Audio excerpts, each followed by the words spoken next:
Yego reka nongere mbasuze rero kandi mbifurize ibihe byiza cyane, mbifurize gukomeza kumererwa neza abakunzi ba Emile Official.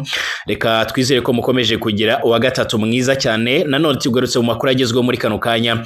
Mumeze mute? Ese mumerewe mute? Abari mu kazi tubifurije akazi keza, abariko baratwumviriza by'umwihariko baherereye mu Burundi, abari mu karere k'ibiyaga bigari mwese ni mugota amasimi mbifurije ibihe byiza. Mushaka kutubwira uko mumerewe, mukatubwira naho mutwumviriza muherereye munyuze muri commentaire mu mwanya ubite nongeye kubasuhuza ndetse kubifuriza ibihe byiza no kubahereza ikaze muri kano kanya twinjira muri operation y'amakuru agezweho muri uno mwanya. Nkuko nari maze kubibabwira mu kiganiro cyatambutse, amakuru atugera avuga ko Blackwater ikomeje gukorana n'ingabo z'abarundi ndetse n'abazalendo FARDC muri Kivu y'Amajyepfo. Bivugwa ko ubungubu hari ingabo zimwe na zimwe zatangiye kwinjira mu mujyi wa Bukavu rwose, aho bivugwa yuko isa uyu mujyi ushobora kuza gufatwa. Ni amakuru akomeje kugenda ashyirwa ahagaragara nyuma y'uko inyeshyamba za M23 zamaze gutangira by'umwihariko guhungisha ibikoresho byazo babyerekeza mu mujyi wa Goma. Aya ni amakuru yamaze kugenda ashyirwa ahagaragara rero by'umwihariko yerekana uburyo urugamba rukomeje kugenda ruhindura isura. Bivuga ko Blackwater yamaze kuza igahindura ibintu ku mirongo y'imbere ku rugamba, ku buryo barimo gukurikirana runo rugamba umwanya ku mwanya, cyane cyane abaherereye hano muri Kivu y'Amajyepfo bavuga yuko uburyo bw'imirwanire bwamaze kugenda buhinduka, ndetse kugeza uno mwanya ibintu byongeye kuzamba ndetse no gufata indi ntera. Twifashishije amasoko yacu rero mu gisirikare cy'u Burundi by'umwihariko avuga yuko ibitero bishya bivuguruye birimo indege z'intambara za drone byongeye gutangira ndetse byongeye kuzindukira ku miryango, cyane cyane mu birindiro ndetse no mu bice bigenzurwa n'izinyeshyamba za M23 ndetse na twirwana no muri Kivu y'Amajyepfo. Muri aka kanya kandi turagaruka nanone ku makuru yamaze kubonwa rwose, amakuru yamaze gushyirwa ahagaragara. Ubundi ni ibiki bikubiye mu mushinga w'amasezerano wamaze gushyikirizwa Repubulika Iharanira Demokarasi ya Kongo ndetse n'umutwe wa M23 mbere yuko berekeza ku meza y'ibiganiro i Doha muri Qatar. Twifashishije ibinyamakuru birimo nka Jeune Afrique, Le Monde, televiziyo ya France izwi nka France 24 ndetse na Jeune Afrique, turaza kubirebera hamwe ndetse tubinyuzemo amaso, dore yuko harimo igitekerezo cyatanzwe na Qatar kivuga yuko impande zombi zikwiriye gushinga cyangwa se gukora special force ihuriweho n'impande zombi, ubwo n'uruhande rw'umutwe wa M23 ndetse no ku ruhande rwa leta ya Kinshasa. Ese birashoboka mu gihe Bwana Patrick Maya yakomeje kugenda byamaganira kure? Turaza kugaruka kandi ku itangazo rya FARDC ryamaze gushyirwa ahabona, cyane cyane ryashyizwe ahabona na Brigadier General Sylvain Ekenge Bomusa Efomi, usanzwe ari umuvugizi w'ubushikiranganje bwo kwivuna abanzi ku butaka bwa Kongo. Hari ibyo yamaze kugenda agaragaza, hari ibyo yamaze kugenda atangaza, byose turabinyuramo. Nuko nongeye kubasuhuza ku bariko baradutwumviriza n'abariko baradukurikira baherereye cyane cyane nga mu gihugu cy'u Burundi, by'umwihariko abaherereye mu bice bigiye bitandukanye. Mwese mbifurije ibihe byiza ndetse mbifurije kumererwa neza cyane.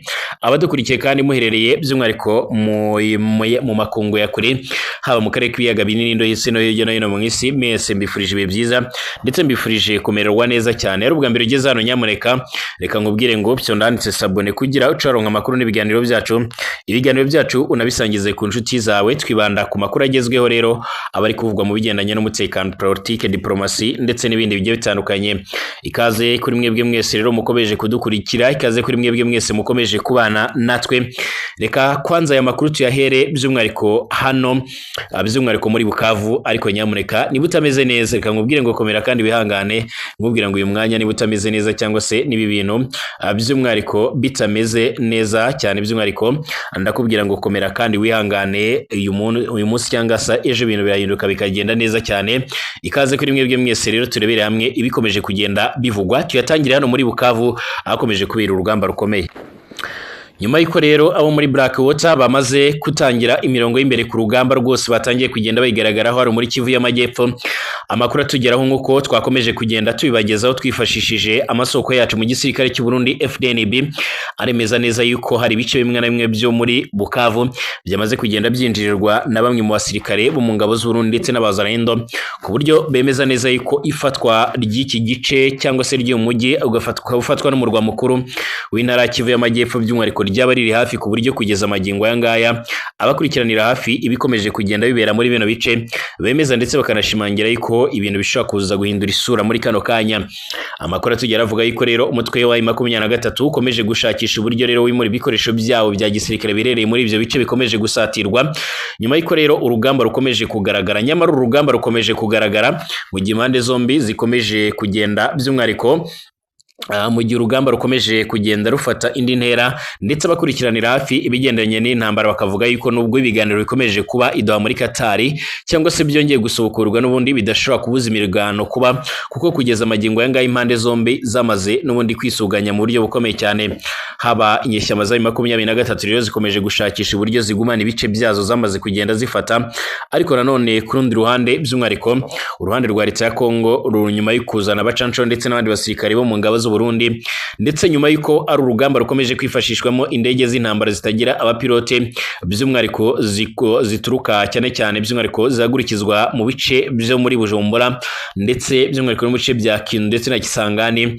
Urugamba rwaba rwatanguye gushuha ku buryo kugeza uyu mwanya by'umwihariko bivuga ko indege zongeye kugaragara muri Kivu y'Amajyepfo. Amakuru atugeraho by'umwihariko twifashishije na video ikomeje kugenda igaragara imaze gushyirwa ahagaragara muri kino gitondo. Amakuru aravuga yuko rwose mu masaha ya saa moya za mu gitondo ari bw'indege by'umwihariko ebyiri z'amadrone by'umwihariko zongeye kugaragara mu kirere kigenzurwa n'umutwe wa 23, ibyaje gutuma abaturage bongera guhunga nyuma y'uko rero by'umwihariko ibirindiro bya 23 bishobora kongera kwibasirwa n'intambara mu buryo bukomeye cyane. Hanyuma twifashishije ibinyamakuru bikomeye cyane by'umwihariko birimo nka Jeune Afrique nuko guverinoma ya Katari yaba yarahaye leta ya Repubulika Demokarasi ya Kongo ndetse n'umutwe wa 23 igitekerezo cyo gushinga umutwe w'ingabo zidasanzwe Special Force uhuriweho by'umwihariko n'impande zombi nka bumwe mu buryo bwatuma amahoro agaruka mu burasirazuba bwa Repubulika Demokarasi ya Kongo. Ibi bikubiye mu nyandiko y'umushinga w'amasezerano y'amahoro Katari yageneye impande zombi mbere y'uko rero zisubira ku meza y'ibiganiro i Doha muri Katari. Mu busanzwe byari biteganyijwe ko rero Kinshasa na AFC barizwamo 23 bagombaga kugera ku masezerano y'amahoro bitarenze kwa 18 Kanama nyuma y'amahame rero yibanze yaganisha kuri ayo masezerano yashyizweho umukoro ku itariki ya 19 Nyakanga. Leta ya Katari iyoboye by'umwihariko birabiganira inavuga ko nubwo ku itariki ya 18 Kanama itabashije kubahirizwa iriya gahunda nyene, impande zombi zasubije umuhuza mu buryo rero bwiza zinagaragaza ubushake bwo gukomeza ibiganiro. Nyuma y'uko rero AFC kandi by'umwihariko na leta ya RDC bombi rero by'umwihariko bagaragaje ko rero biteguye gukomeza ibiganiro mu itangazo ryo kwa 17 Kanama impande zombi zamaze kohereza intumwa zazo i Doha aho rero zigomba kongera guhurira ku meza y'ibiganiro. Kimwe mu byadindije by'umwihariko cyangwa mu byatindije biriya biganiro byakabaye byaratangiye ku itariki 8 Kanama harimo kuba AFC yari itsembaraye n'ubundi ku ngingo yuko Kinshasa yagombaga kubanza kurekura amagana y'abayoboke bagera muri 700 buriya mutwe ifunze, nubwo rero bitigeze bikorwa nk'uko amakuru akomeje kugenda tugera bivuga. Amakuru avuga ko rero icyizere by'umwihariko kuri biriya biganiro byasaga n'ibyadindiye cyongeye kugaruka ku itariki ya 14 Kanama ubwo Doha yoherezaga by'umwihariko M23 ndetse na leta ya Kongo Kinshasa inyandiko y'umushinga w'amahoro impande zombi n'ubundi zagombaga gusinyana. Uyu mushinga kandi uteganya ko rero by'umwihariko mu gihe amasezerano azaba yashyizweho umukono azashyirwa mu bikorwa rero mu byiciro bigera muri 3 bishobora gutwara amezi agera muri 7. Twifashishije na Afrique yashoboye kubona inyandiko yari amasezerano by'umwihariko ivuga ko rero icyiciro cya mbere cyayo giteganya ko hagomba gushingwa biciye muri Ministeri y'Umutekano w'imbere mu gihugu muri RDC umutwe w'ingabo zidasanzwe Special Force w'inzibacyuho zihuriweho n'impande zombi. Numwe kandi by'umwihariko n'umutwe kandi w'ingabo ugomba kuba ugizwe na 50% bujuje ibisabwa bo ku ruhande rwa AFC bazaba bashinzwe by'umwihariko gukorana na bagenzi bo cyangwa se abagize polisi ya RDC by'umwihariko ukazaba wemewe gukorera mu duce twagizweho rero ingaruka two mu ntara za Kivu y'Amajyepfo ndetse n'iy'Amajyaruguru nk'uko bigaragara. Uyu mutwe kandi niwo wonyine uzaba wemerewe gukorera muri utwo duce gusa. Umushinga w'amasezerano kandi y'amahoro ya Katari kandi uteganya ko manda y'uriya mutwe w'ingabo zidasanzwe izaba ari imyaka 5 ariko kandi ngo ugomba kongerwa nyuma abawugize rero bakaba bashobora kwinjizwa mu ngabo ndetse no muri polisi ya RDC. Usibye kandi ibyo uriya mutwe wihariye inyandiko z'umushinga w'amahoro by'umwihariko wa Katari by'umwihariko inateganya ko mu duce 23 igenzura hagomba gusubizwaho rero by'umwihariko ubuyobozi bwa leta imwe rero by'umwihariko mu ngingo kugeza ubu ngubu Kinshasa n'uriya mutwe batumvikanaho cyangwa se batavugaho rumwe, kuko leta ya RDC ubwayo ivuga ko gusubizaho ubuyobozi bwa leta bisobanuye ko rero by'umwihariko AFC igomba gusubira inyuma ikava mu duce igenzura, gusa uriya mutwe nawe uvuga ko ntawe uzajya. Katari mu mushinga wayo iteganya ko kandi gusubizaho n'ubuyobozi bwa leta bireba intara za Kivu y'Amajyaruguru ndetse n'iy'Amajyepfo, aho guverinoma ya Kongo igomba gushyiraho rero abayobozi b'agateganyo barimwo n'abashobora rero gutangwa n'uruhande rwa FC nk'uko bigaragara. Twihute cyane ku itangazo ryamaze gushyirwa ahagaragara cyane cyane by'umwihariko n'ubuyobozi bw'ingabo za Repubulika Demokarasi ya Kongo, twifashishije ibyashyizwe ahagaragara by'umwihariko na Brigadier General Sylvain Ekenge Bomusa Efomi uvugira igisirikare cya Kongo FARDC. Yagize ati igisirikare cya Repubulika Demokarasi ya Kongo FARDC gikomeje gushinza umutwe wa 23 kugaba uruhuri rw'ibitero ku birindiro by'ingabo za leta biri mu ntara ya Kivu y'Amajyaruguru ndetse n'iy'Amajyepfo. Ni umuvugizi wa FARDC General Major Sylvain Ekenge Bomusa Efomi kwa kabiri hari ku itariki ya 19 nibwo yatangaje ko kwa 11 Kanama 2025 M23 yarashe ibirindiro by'ingabo za leta zirwanira mu mazi bya Musenda biherereye hejuru by'umwihariko y'ikiyaga cya Edward muri teritwari ya Rubero nk'uko bigaragara.